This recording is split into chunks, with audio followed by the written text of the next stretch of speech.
This episode of Soccer Situations is brought to you by Littlefoot Coffee. Alex says, winter's monsters flying off the shelves. So, go get it while you can. Limited edition sticker, people.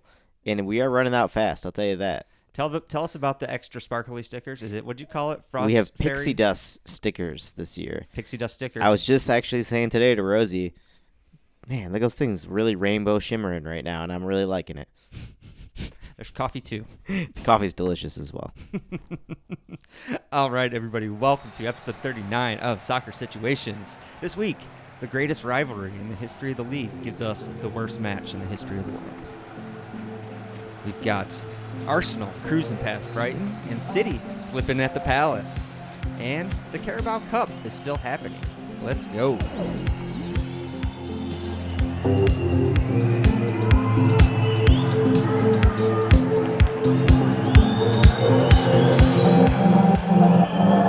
Soccer Situation.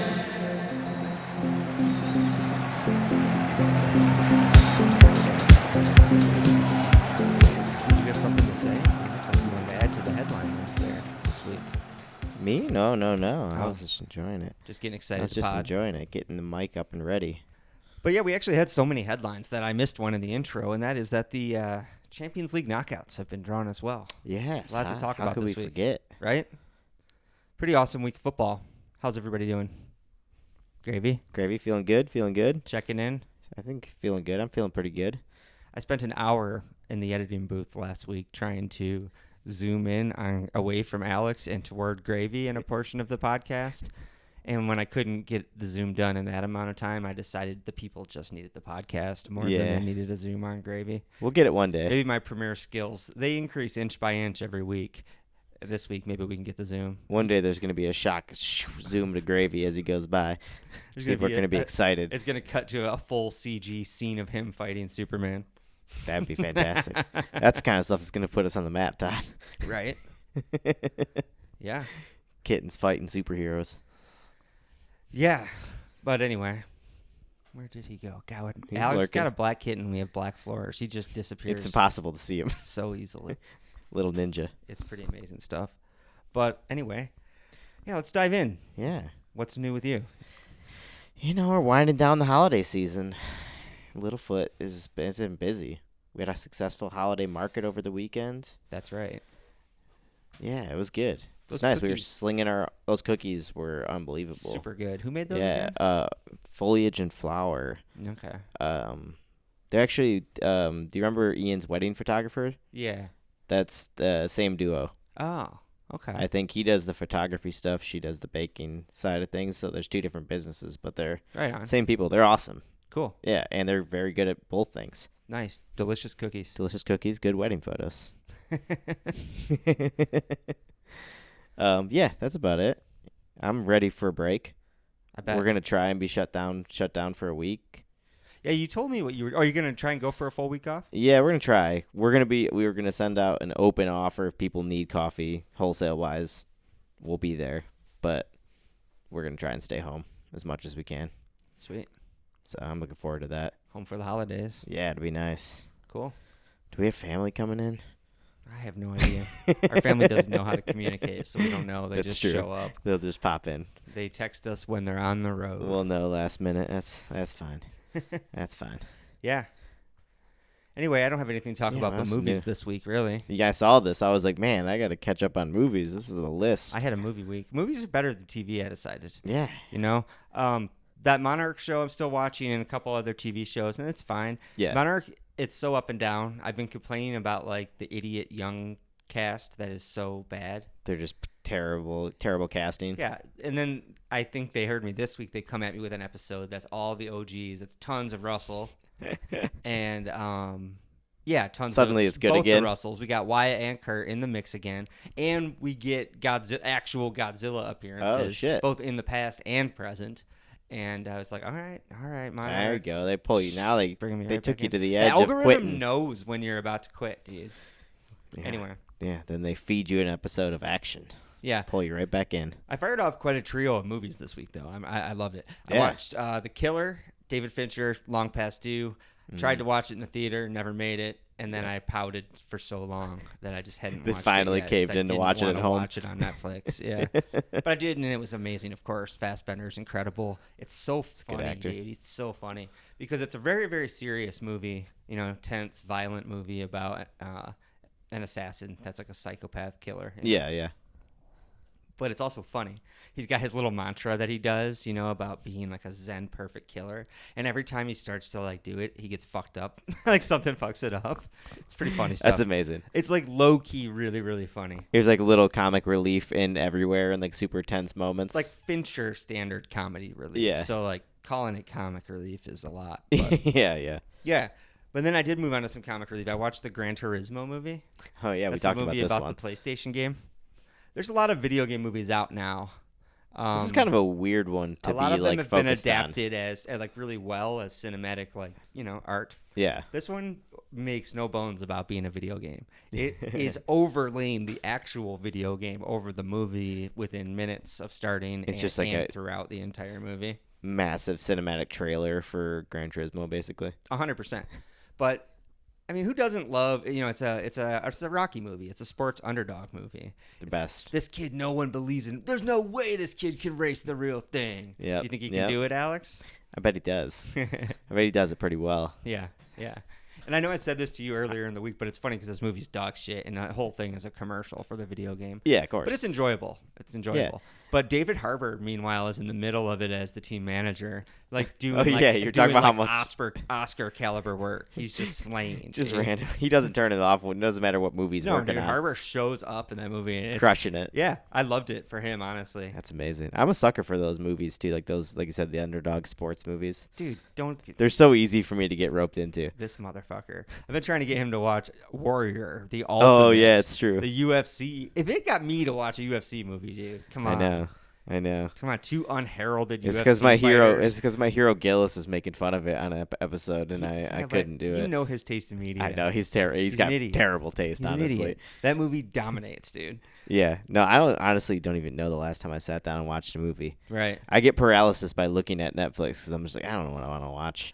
You know what's crazy about that movie Gran Turismo? We're gonna get into spoiler alert here, but this movie's so stupid. Don't worry It's too it's much a about racing silly movie. it is going along the numbers so typically. He's got his rich rival. He's the underdog. It's like We don't believe in sim racing. The rich team, the bad guys, yada yada. Just barely working his way up into the league and Yeah. so forth. And then out of nowhere, they throw in this B plot, dude, where he fucking sends his car off the track and kills a spectator. oh my god. Like 2 hours into the movie, I feel like near the end of it, all of a sudden I think they're at the Nürburgring. I also think his first professional race is at the Nürburgring. I'm like, that doesn't seem safe. No, not at all. Yeah, and he like crests over a hill, and his car catches air and goes into the crowd and kills somebody. Well, at first it's like a really awesome, serious crash scene. Well done cinematically. Yeah. Oh, and Neil Blomkamp directed that, by the way. I forgot who did District 9. Oh shit, I love this. So I shouldn't be surprised that it looked good. Yeah. But yeah, as he's like tossing through the air, getting destroyed, and is like being airlifted out, and I'm like, wow, this movie went there. The drama.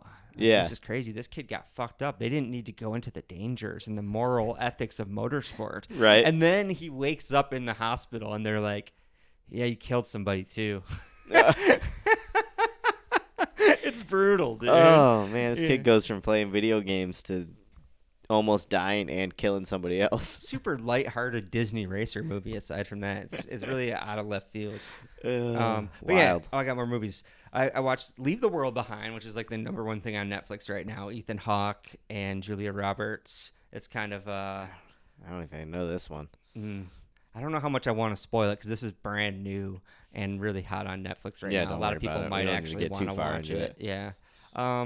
Pretty. It's good cool. though. Interesting movie. Okay. Not necessarily. Yeah. I'll talk about that one later. Yeah, give it a little moment for people to watch it. Yeah, and then Barbie, I was talking about how I have my new theory. I'm pretty sure it's going to win Best Picture.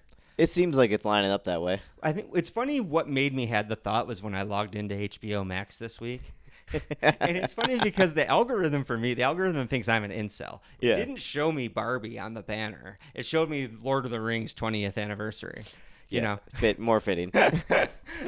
But I love Greta Gerwig. Come on. But anyway, despite showing me all Lord of the Rings stuff, the pixel is like glowing pink and like leaving a trail of pink pixel. Yeah, I was gonna like say it's pixel like dust. pink like It's petals what or the fuck's going something on? Oh, everywhere. Barbie. Okay, sure. And I was like, man, I've never really seen that level of marketing integration. It's intense. And the thing is, there's an equal amount of critical acclaim. Yeah. And an equal amount of public love and rapture over this movie. I was just listening to coming from all three Stuff directions, Island, dude. and Jesse was Everybody loves Jetski it. was trying to convince those boys to watch it as well. Oh, they haven't seen it? He, trying to get Tommy Pope to watch a movie called Barbie, dude. Oh, it really kind of rips on his particular brand of masculinity too. Exactly, I don't dude. think he would like He's it. not like it's not his He kind is of thing. Ken, dude. And she was trying to Ken. sell them on it. And Actually, he was like, Tommy, huh? What? Tommy legit could have played Ken in that movie. He should have. He would have taken it a little He would've too been awesome. seriously. But yeah, Gosling slays, of course. Gosling's one of the it's funniest, Gosling. handsome men in the world. Yeah. But Tommy is funny too. He could have done it, and a good Yeah. actor. Yeah, he's a charismatic, handsome man as well. Yeah, but anyway, yeah, dude, the critics love it. The people love it. Money loves it. The Yep. script is so sharp and funny, and it tackles a lot of issues that are on everyone's minds right now. Mhm. Yeah, it and- feels like it's nailed it Oh, across yeah. the board. And the most obvious point of all is that Margot Robbie is like undeniable in it. She's Yeah. so good, dude. Yeah. Yeah. From the very first moment that like Barbie shows doubt about like her perfect world, you're like, oh, dude, she's gonna be putting in work in this movie. Actually. Yeah, this is gonna get good. Yeah. And it bridges the gap, dude. Gen Z and Boomers, everybody loves it. Which is wild, Like honestly. 5 generations of people love this movie. It's crazy. Yeah, that is unprecedented right now. I feel like Black Panther is the last one. It's all these ultra. That sounds too like Roganish of me to say. The ultra They're, like woke the movies. woke movies, but like white people really push Black Panther to the top. It was a a woke- lot of white guilt, For sure. you know. For sure. And I don't know. I can't. Why did I take this turn of being dismissive of it? Because the movie deserves all the acclaim. It's Yeah, great, for sure. you know? But in terms And Black of Panther was also amazing. But the Oscars love voting in like overly woke bullshit movies like Crash. Of course. And It's good for their Green image. Book. Yeah, remember Green Book? Yeah. And Crash. Does anyone talk about these movies? No. Terrible movies that won Best Picture because they were social. Yeah, it was an easy win for the Academy. So all I'm saying is Barbie has that cherry on top of all the legitimate things it has The going people for genuinely loving the movie. it. Yeah, it has tons of legitimate credit going for it. And all that together, dude, it's got to win Best Picture. And it's going to be a funny Best Picture winner. Dua Lipa's going to sing the song at the Oscars probably. That's going to be awesome. That'll be cool. I love Dua Lipa. Yeah. Oh, that brought me to my Patreon pitch. Uh-oh. This is what I'm going to rope you into for the Patreon. All right, what do we Every got? week. Well, maybe not every week. Maybe once a month we'll do this. Okay. I want to make you watch a movie, and we'll do a live watch-along. All right. And I'm we'll- into that. And we'll just record, and we'll try to do movies that people might be interested in watching Okay. and have access to on major streamers. Yes. So they can just like Watch along if they want. queue it up. We'll give a time code and go. Nice. And then they can watch movies with our incredible banter. I'm into that. Yeah? Yeah, that All sounds right. awesome. The first one we're going to do, What do we got? I already picked it out. I started watching it, and then I got this idea and decided to stop. Is it Street Fighter? That would be good. But no, I want to make you watch movies you haven't seen. Oh, damn This it. one is one I haven't seen. I was talking about loving Korean shows the other day. Oh, yeah, yeah. And I do. And I thought this show, Space Sweepers, was a show, but it's not. It's a movie. Ooh, okay. Yeah, I've been meaning to watch that for some time, for a Hell few yeah. years now. And it's a movie. Yeah, so we should watch that. I started watching it, like 5 minutes of it. Is it And I awesome? was like, this is going to be so good. I'm going to make Alex watch this. Hell yeah. Yeah. I'm into that. I was like, I'll make Alex watch it, and we'll tape it, and we'll make other He'll people make content out of it. watch. Yeah. Boom. Done. Bam. That's awesome. Right? You got anything else? No, I got nothing else. We got to go to the soccer now? Let's start talking soccer. All right, we'll take a little break first, and then we'll come back and talk soccer. This episode of Soccer Situations is brought to you by Littlefoot Coffee. I mean, what can I say about Littlefoot Coffee? They're not just friends of the pod, they're family of the pod, quite literally. Alex started Littlefoot years ago after more than a decade of roasting experience, roasting coffee for some of the hottest, most fashionable, and most importantly, tasty specialty coffee roasters in America.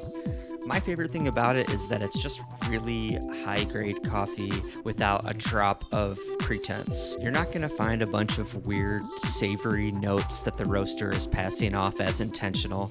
It's just really sweet, comforting flavors that everybody wants in their coffee. And now, for a limited time only, you can get 15% off at littlefootcoffee.com. Promo code Situations. Once again, you can get 15% off at littlefootcoffee.com using the promo code Situations.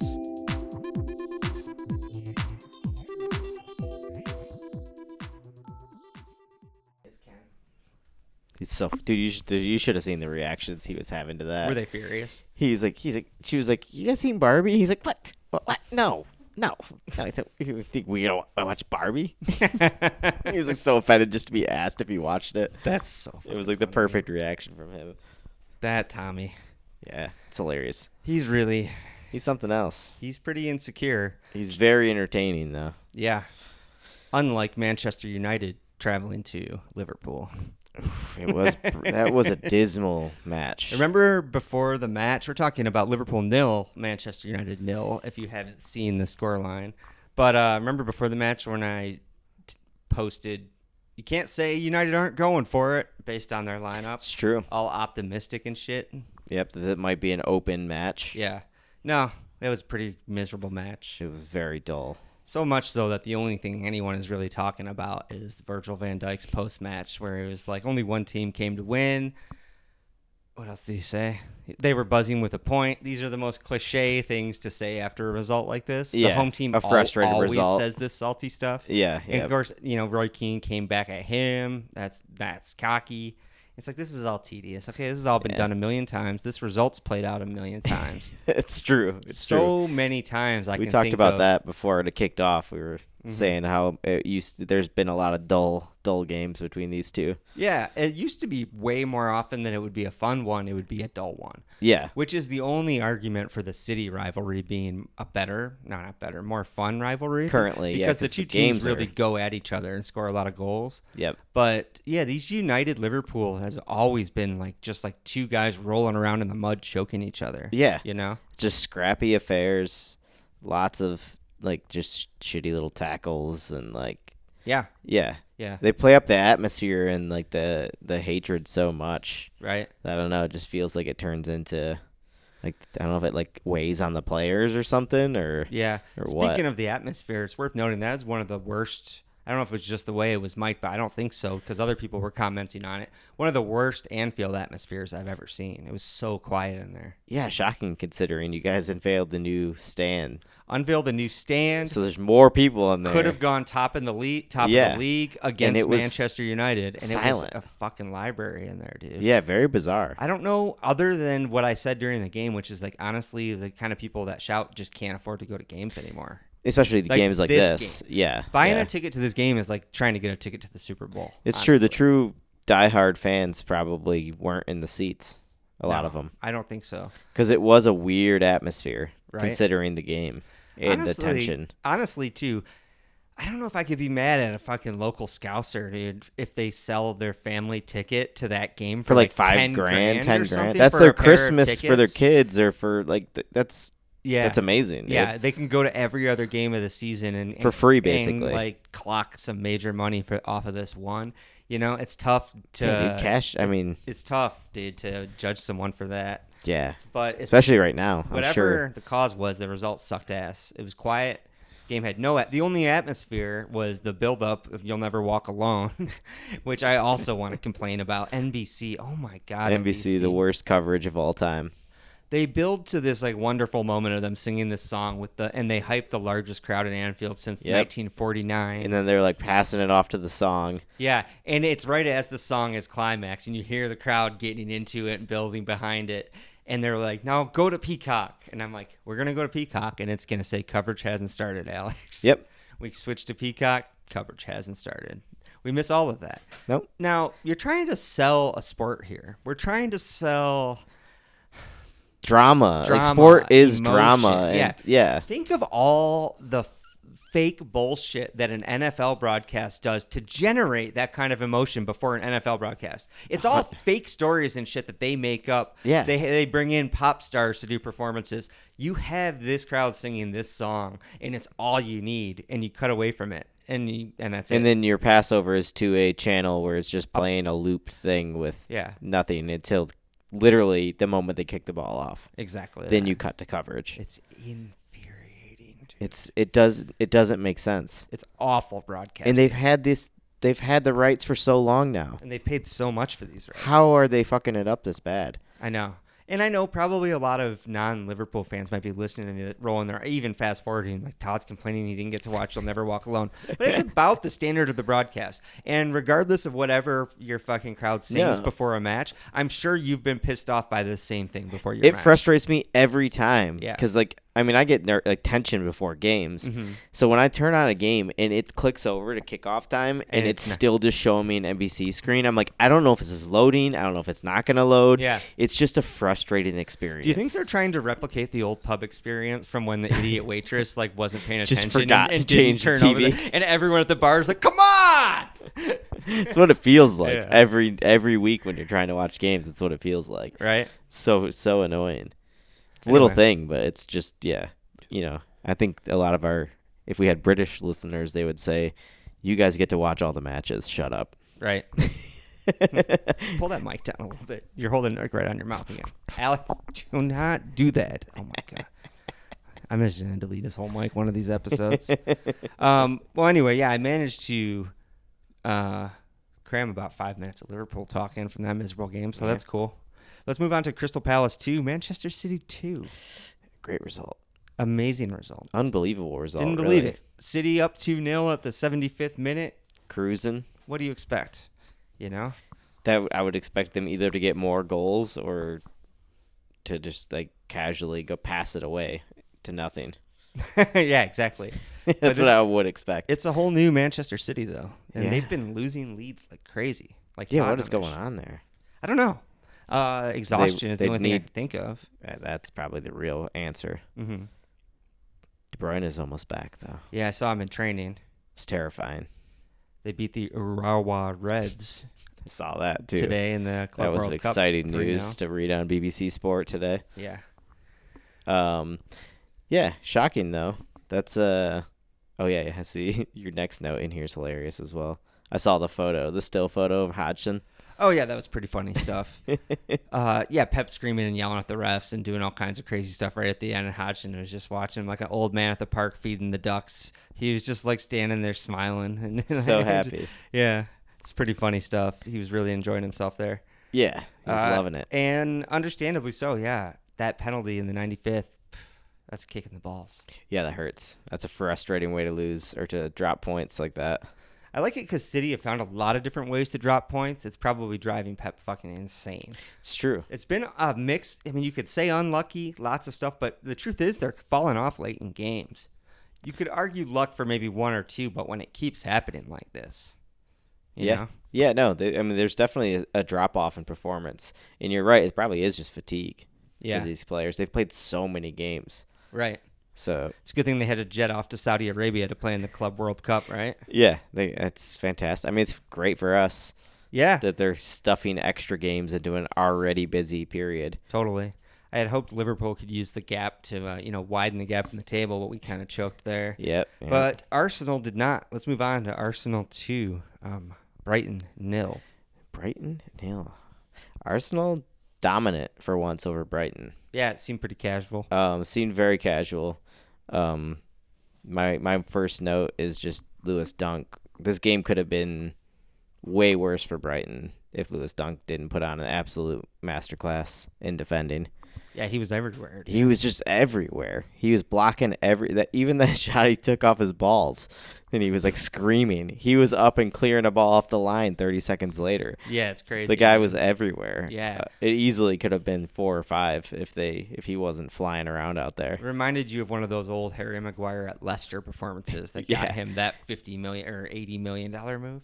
80 million, yeah. Anyway, that's insane. Yeah. But remember Harry Maguire being like that? Just like a lumpy dude that was just throwing himself through the air. Yeah. Blocking everything. Mm-hmm. Yeah, it was funny. We were talking about that with how England is.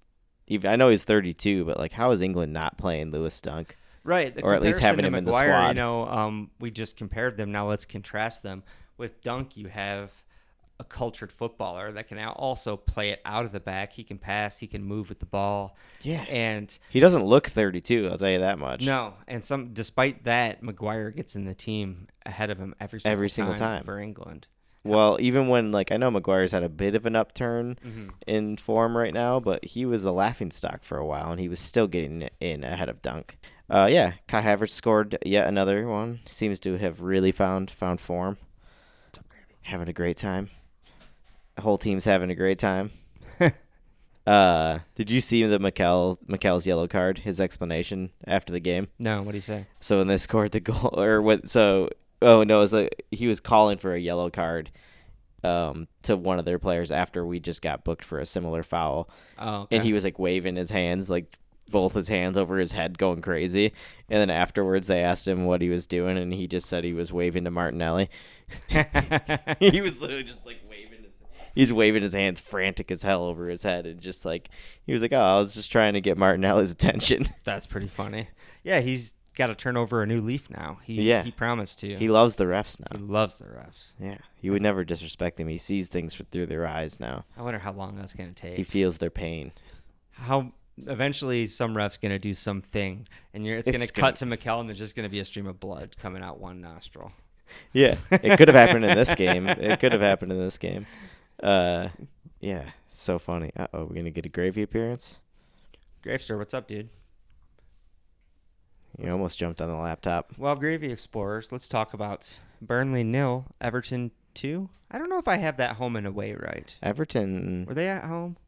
See, I'm confused now because we just watched Everton play at home. Right. It doesn't matter but too I do much. think they were at home. Yeah, I think so. But Against anyway, Burnley as well. we don't have a lot to say about it except that, to me, this felt like a routine Everton win.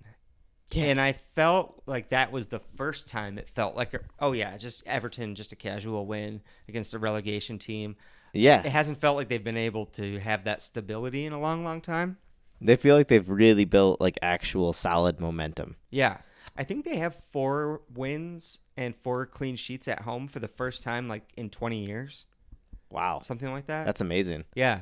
It's huge. So good stuff from Everton still. At this point, it's not surprising, really. No. You know? We knew Dyche was going to build. I just got a caffeine squeak in my eye. Was going to build like a solid foundation for that team. Yeah. And it seems to have like kind of reached that point of like, oh yeah, this is who we are. This just reminded me. I think it was at Burnley. Because, was at Burnley? The fans were cheering Dyche. Oh, okay. Yeah. Oh, that's right. You're Yeah. correct. Yep. Yeah, I remember them clapping him. Yep. Um, So yeah, good, Yeah, but good for Everton. Everton on form. Good for Everton and bad for Everton. Who would have guessed the League Cup is still going on? I forgot about it completely. The moment you get knocked out of the League Cup, you forget about it. I got home from work and I was literally sitting in the other room over there, and I heard Gallagher, and I was like, "Are you watching soccer? Is there something on right now?" I completely forgot. What's funny is Liverpool aren't even knocked out of it, and I still had to verify that. Did you I guys was play like, I today think too? we're still in it. Oh, we play tomorrow. Okay. Liverpool, West Ham tomorrow. Nice. But today we had Everton 1, Fulham 1, went to penalties. Unfortunately, Everton had Tyrannosaurus Rex in box. It was shockingly hilarious. It was almost like a gift to us to watch that penalty shootout. It was. We tuned in late. We caught the second half, actually, of the game. Yeah. And then the shootout. And, yes, Jordan Pickford's arms were just too short to capture every single penalty. Everyone was rolling into the corner just past his arms. His little tiny fingertips would brush him. Yeah, but it was very funny every single time. I kept thinking that they were hitting it too close to him, and they still go through his arms every time. Yeah, he went the right way every time, poor little guy. He did. He's got a good eye on that. He's very good at guessing. Quick like a cat. Yep. But little arms like a cat, too. That's unfortunate. Yeah, so Fulham go through to the semis. Yeah, I love it. Don't mind it. And then we had Chelsea simultaneously. Chelsea won, Newcastle won, going straight to pens as the EFL Cup does. They love it. Love a bit of penalties. I like straight to pens because that cup shouldn't exist. And we don't need more football. Any less minutes of football they get is better. Yeah.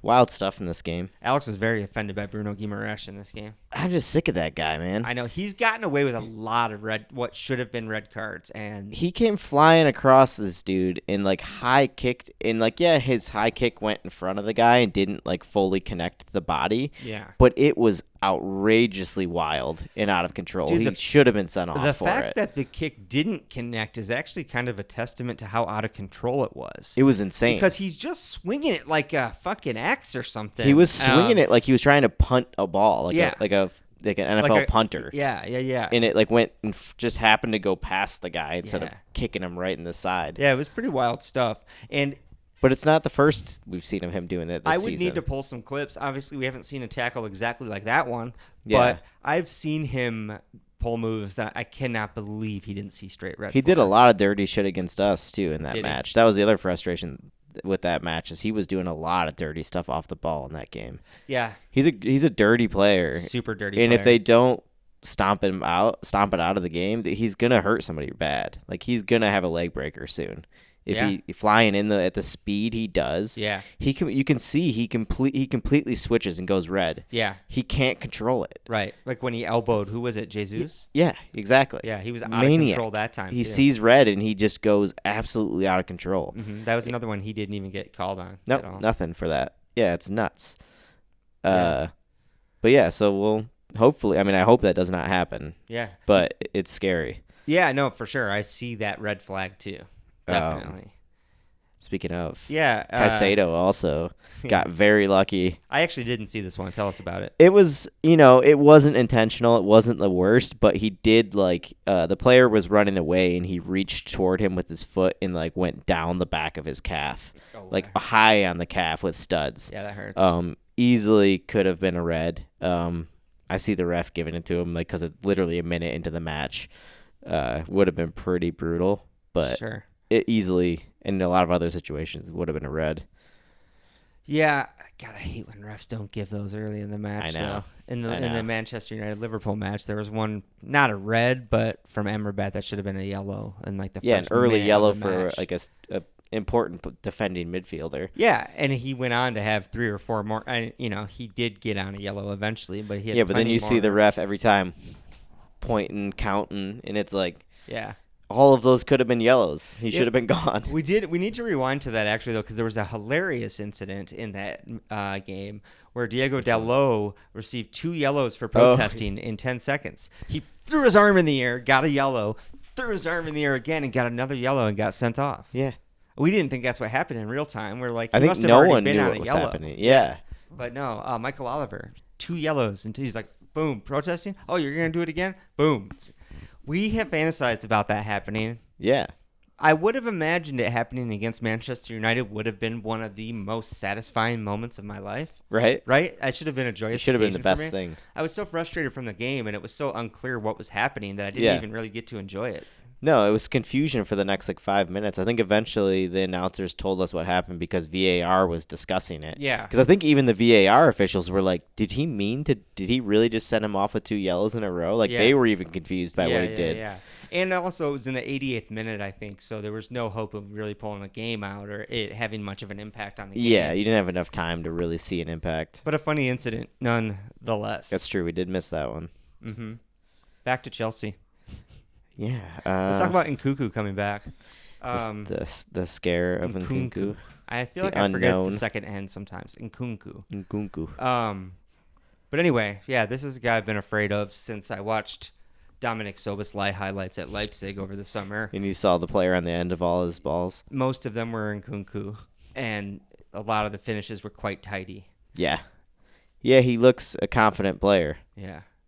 Is he going to be the spark that brings Chelsea together? Let's hope not.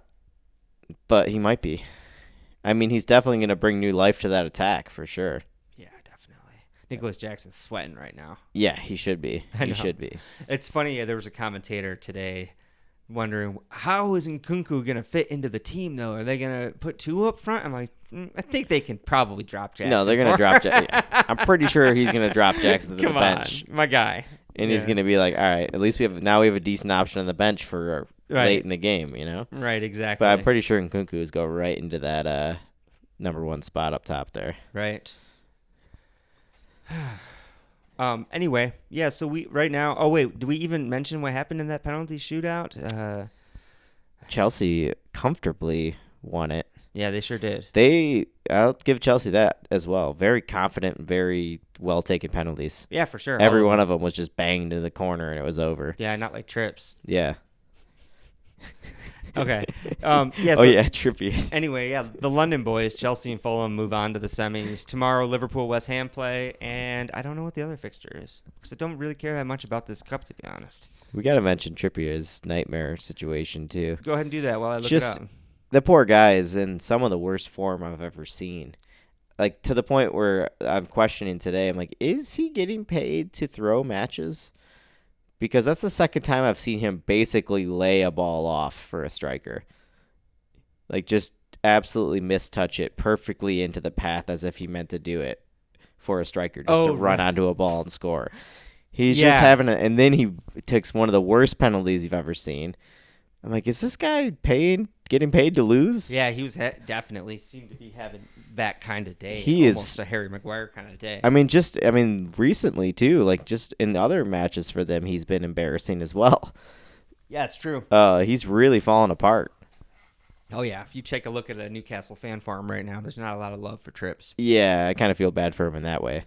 Anyway, I didn't miss, but I zoned out for the first half of your description of that because I was looking at the quarterfinal scores for the League Cup. Uh-oh. The quarterfinals have taken place. The one we missed was Port Vale hosting Middlesbrough. Oh, whoa. Middlesbrough 3, Port Vale 0. Yeah, didn't know that was a thing. Hope we draw Middlesbrough for the semifinal. Yeah, that'd be nice, huh? Okay. Let's look to the future, Alex. Yep. Some crucial holiday fixtures coming up. None more so than the 23rd. The biggest We have game of the year. Liverpool hosting Arsenal. Massive. I wonder if it's going to be better than Liverpool hosting Manchester United. I think entertainment-wise it will be. God, please. But I don't know if we'll enjoy it anymore. I hope I do.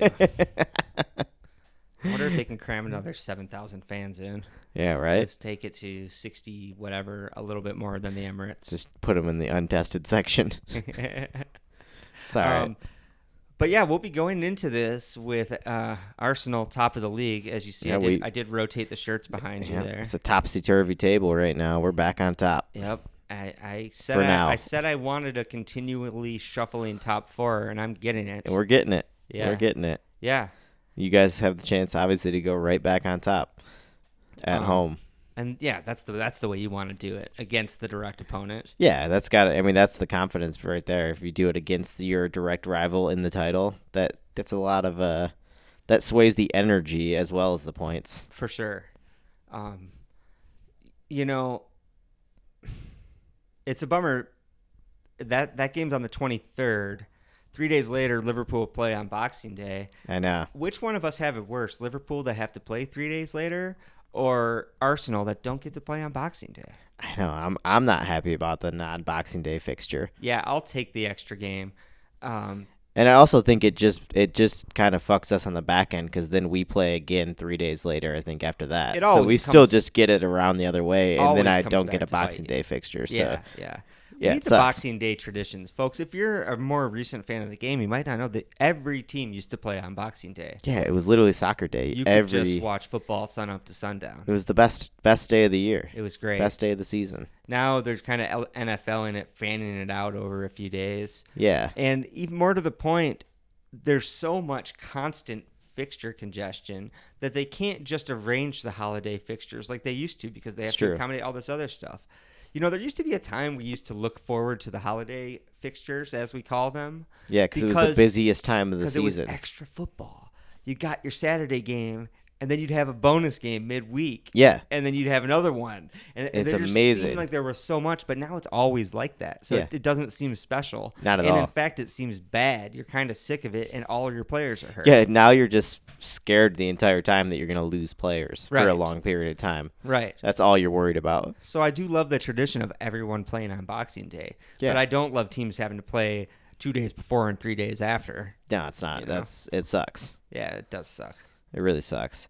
Yeah. I mean, I see. That's funny. I didn't even look at how spread out the fixtures were for Boxing Day until just now. It is straight up 26th, 27th, and 28th. That's a bummer, dude. That's terrible. Yeah, they're killing the Magic, dude. Oh, man. What a bummer. Yeah, speaking of killing the Magic, man, my links are excellent today. The Magic is gone between Steve Cooper and Nottingham Forest. Oh, we're losing the most British man alive. The most British man alive, a guy that kind of makes our TV smell like Earl Grey tea every time he comes on. Every time you just see his face. Is gone. Don't you hate when these managers that have brought the team up, sometimes through multiple divisions, that have really almost earned a statue outside of these little these club stadiums? They deserve a statue. When it's time for them to go. It's it's heartbreaking. Yeah, time waits for no man, right? Yeah. They have to do what's right for the club now in the long term. Yeah, you know? but it's always gut-wrenching. It is. Yeah. Yeah. And this is a sad one. We like Steve Cooper. Yeah. And he was doing a great job, and he did a great job for them. Yeah, he should be proud. But he's having a hard time, and they have to do something to try and fix it. He can only look to Sheffield United's Chris Wilder. Yeah, and hope for redemption hope for the future. Like we said, these these smaller clubs. Some clubs like to recycle. Forest managers, is actually a huge club, right? Old favorites, right? Yeah, they all claim to be. They're huge clubs. They're all giant clubs. That's true. But they like to recycle old classic managers. They love it. Yeah. So just wait for them to go through another dark time, Steve. We're sure you'll be back. Yep, they'll bring you back in for the feel-good story. You'll get the team firing again. Mm-hmm. You'll have another couple seasons probably, and then the cycle begins all over again. No, let's face it. He's going to come back in ugly circumstances because that's when you go to the old classic. That's true. It is always real sad. You're going to come back when Forest is in a deep relegation fight. Yeah. And everyone hates everything. Yep. And you have to come in. And you're going to have to be the happy guy that comes in and fixes it all. Yep. See, I got some MLS notes this week. I did see this. I was like, oh, boy, what's going on here? Cool stuff, right? Yeah, I like it. Well, MLS is pulling its teams out of the U.S. Open Cup, which I did think was interesting. That is interesting. You know, that's the oldest cup competition in the U.S. Huh. It's been running since 1914. And, I'm not going to act like I have any emotional tie to this cup. Right. But I know it is the legit cup competition in the States. Yeah. And they're foregoing it now for this new Leagues Cup with Liga MX, which I've been excited about. Honestly, that sounds awesome. Yeah. It is sad that they're, killing off another. Honestly, they're going to play like MLS. Is there that many games over here? I was like, why can't we do? I feel like over here, why not add more games? They said MLS teams will play 1 to 6 less games, which doesn't sound like much of a savings. Not really at all. Yeah, it seems like just they play can the do games. Just shut up and play the games. Yeah, I wouldn't be surprised if they pull back into it. I don't know. We'll see. Maybe if there's backlash. It might just be. Community. I'm sure, like with everything else, it's just marketing nonsense. There's probably more money behind the Leagues Cup with the Mexican League. For sure. Oh yeah, definitely. They're gonna get way more viewership. Yeah, definitely. And honestly, I kind of want to watch that. I actually bought it on Apple because they did it last year. Yeah. I bought it on Apple TV last year, the Leagues Cup Pass. Yeah. And I only watched one game. I kept forgetting about it. Yeah. I don't watch soccer at night. I watch soccer in the morning. I know, right? It's confusing. It is confusing. So, but yeah, I probably will buy the pass again. I like the idea. I think it's worth it. I want to support it. Yeah. And I always I'm so curious about the Mexican leagues all the time. Yeah, well, and how good these teams are. Yeah, talent's going to come out. The teams are going to be insane. And crowds are going to be fun. It's going to be better stories. The MLS is so sterile to me. Yeah. You know? Yeah. I can't get drawn into it. I've tried. I try occasionally to just watch matches and get into it, and I just can't. It doesn't pull me in. I think if we lived in one of the key cities that actually has a good support, maybe. But yeah, if we could get a good environment going to games, maybe. But I don't know. It's hard. It's hard. I'll keep giving it tries, though. Yeah. Well, Alex, we didn't really look ahead to anything other than Arsenal, Liverpool. Yeah, we can jump back into looking ahead for the. I don't really care too much to be honest. Honestly, it's so stressful. It's all I'm thinking about. Although there are some good games on here. What do we have to talk about? Well, I'll say Tottenham-Everton's going to be a good game. Oh, yeah. This happens sometimes where Liverpool-Arsenal play and Tottenham-Everton, both of our derby rivals, this play does each other. kind of happen a lot, doesn't it? I've noticed it happen a handful of times in the past few years. Yeah. It's funny. That is very interesting. Yeah, Everton resurgent, tough Tottenham kind of back, but still Had a bounce damaged. back, but still didn't look fully convincing, I'd say. I'm actually picking Everton for this one. Honestly, They got the momentum. are they at good. home? I would take Everton. Oh, it's at Tottenham. Interesting. I think you're right though. I'm picking Everton. I think Everton's been the form side, Yeah.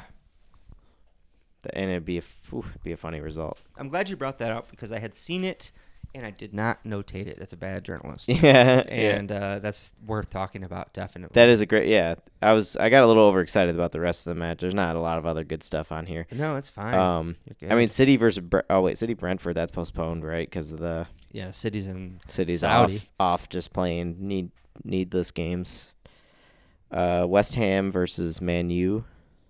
That could be That good. should be interesting. Yeah. West Ham will be coming off a tough Carabao Cup loss to Liverpool. They'll be heartbroken. West Ham's been very up and down. Didn't they win or lose 5-0 to Fulham and then win like 3 or 4-1 the next week? Yeah, they sure did. So maybe we'll see. We'll see where they're at in that wavy form they got going on. Maybe they can get a funny win over United. What else we got? Wolves Chelsea. Nothing. Yeah. Is that interesting? Well, that'll be the full. Nkunku, that'll yeah. be the full league debut of Nkunku. There we go. My words are struggling today. Yeah, that's all right. It's all right. But Actually, no, I'm curious to see that. Yeah, I would like. Actually, I'll be nervously watching that one. Wolves will be out To see without how Raul deadly he Jimenez is.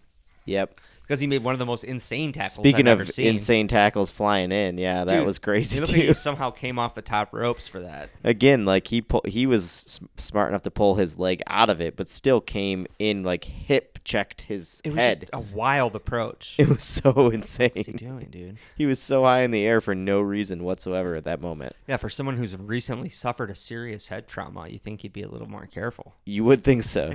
I mean, hey, he's scoring goals again. Maybe he's I just guess feeling he's better. healed. Yeah, he's healed. feeling full. He's feeling 100% apparently. That's what he's telling us. Raul, settle down. He's bringing that Liga MX energy to the Premier League. You gotta bring that to the League's Cup in MLS, dude. Yeah, right. Come on. That's funny. Yeah. Well, I think that should be about it for this episode. All right, let's wrap it up. Let's wrap it up. Wrap it up. Tune in for some Patreon content, y'all. It's patreon.com/soccersituations. And check us out on the socials. Yep, follow us. Leave us a review on Spotify Yeah, or tell us Apple. whether you like us, you hate us. And follow us on YouTube. Thanks, y'all. We'll see you Later. soon.